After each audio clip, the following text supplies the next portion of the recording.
अहमदनगर महानगरपालिकेचे आयुक्त डॉक्टर पंकज जावळे यांच्यावर लाचलुचपत विरोधी विभागानं मोठी कारवाई केली असून त्यांचं राहतं घर सील केलं आहे।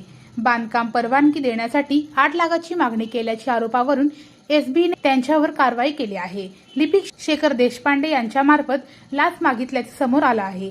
दरम्यान एसीबी पथक कारवाईबाबत समजताच डॉक्टर पंकज जावळे आणि लिपिक शेखर देशपांडे दोघेही फरार झाले आहेत। बांधकाम परवान्यासाठी मागितले 8 लाख रुपये।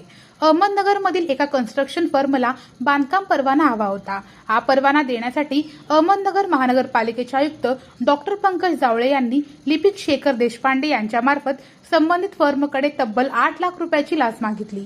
19 आणि 20 जून रोजी लाचेची मागणी करण्यात आली होती।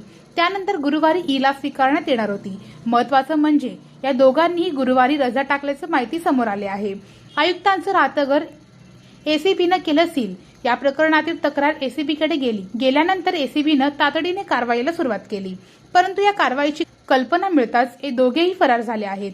यानंतर एसीबीनं लिपिक शेखर देशपांडेंच्या बुराणनगरमधील घरावर छापा टाकला, तर आयुक्त जावळेंचं राहतं घर लाचलुचपत विभागानं सील केलं आहे।